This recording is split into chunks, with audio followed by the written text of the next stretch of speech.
అందరికీ నమస్కారం. రాష్ట్ర ప్రజలకి, శ్రేయోభిలాషులకి ప్రతి ఒక్కళ్ళకి వైఎస్ జగన్మోహన్ రెడ్డి గారు చనిపోయిన వారి కుటుంబాలను ఓదార్చటానికి మనస్ఫూర్తిగా రాలేదు. అవునా కాదా చెప్పండి? ఆయన మనస్ఫూర్తిగా వచ్చుంటే అలా మాటలు మాట్లాడడు. ఒక్కసారి రాష్ట్ర ప్రజలు ఆలోచించండి. మరి చనిపోయిన వారి కుటుంబ సభ్యులను రాజకీయం చేయడానికి వచ్చాడా కాదా? ఆయన చనిపోయిన కుటుంబాల దగ్గరకు వచ్చి రాజకీయం చేయటానికి కానీ వాళ్ళకు మంచి చేయటానికి మాత్రం కాదు. మరి ఆ బాధితులను పరామర్శించడానికి వచ్చినప్పుడు చనిపోయిన వారి కుటుంబాలను, సభ్యులను, వారి ఇంటి పెద్దలు చనిపోయిన బాధలో ఉంటే మరి వారిని నవ్వుతూ పరామర్శించడం ఏమిటి? అంత బాధలో ఉన్నప్పుడు నవ్వుతూ పరామర్శించవచ్చునా? కాదు కదా.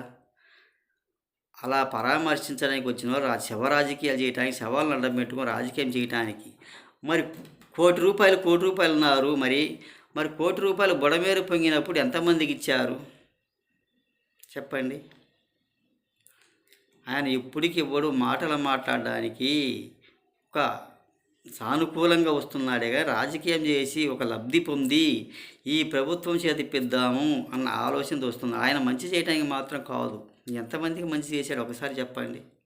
ఎవరికి మంచి చేసిన వాళ్ళు మాత్రం కాదు ఈ జగన్మోహన్ రెడ్డి గారు. మరి అదేవిధంగా 3 సంవత్సరాలకు ఇస్తానేను అంటారు ఆ చనిపోయిన వాళ్ళకి. ఎప్పుడు ఇస్తారు 3 సంవత్సరాలకి? అధికారం ఉంటే నేను వచ్చేది, అధికారం లేకపోతే ఇవ్వరా? మరి ఈ కూటమి ప్రభుత్వం ఎంతమందికి ఇవ్వలేదు అధికారం లేనప్పుడు? పవన్ కళ్యాణ్ గారు ఎంతమందికి ఇవ్వలేదు?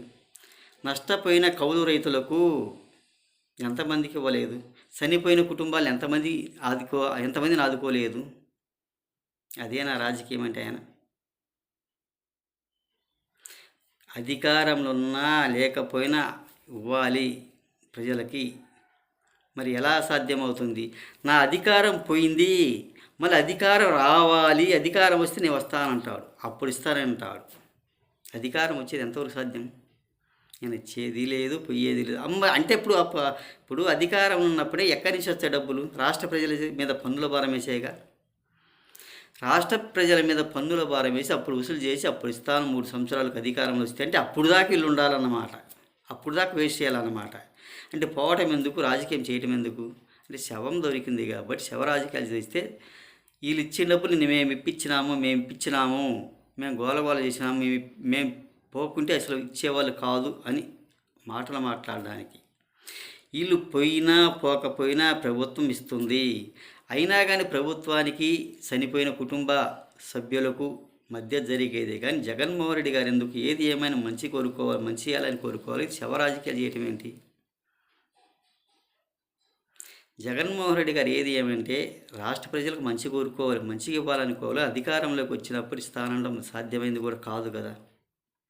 అధికారం పోయింది, అధికారం లేదు. 3 సంవత్సరాలకు ఇస్తానంటే ఎలా సాధ్యమవుతుంది? ఏది ఏమైనా మంచి కోరుకోవాలి, అలా సాధ్యపడదు అని తెలియజేస్తూ, అధికారం ఉంటేనే ఇస్తాము, అధికారం లేకపోతే ఇవ్వలేము అన్న పార్టీ వైసీపీది. ఎవరు నమ్మవలసిన అవసరం నమ్మబాకండి. అధికారం పోయింది కాబట్టి వాళ్ళు ఇవ్వలేరు, అధికారం వచ్చినాక ఇస్తామంటారు. అది వాళ్ళకి సరైన సమాధానం చెప్తున్నారు. అది శవరాజకీయాలు చేయటానికి కానీ రాష్ట్ర ప్రజలు ఉద్ధరించడానికి మాత్రం కాదు. పరామర్శించడం అంటే అదేనా అనేది ఒక్కసారి ఆలోచించుకోండి.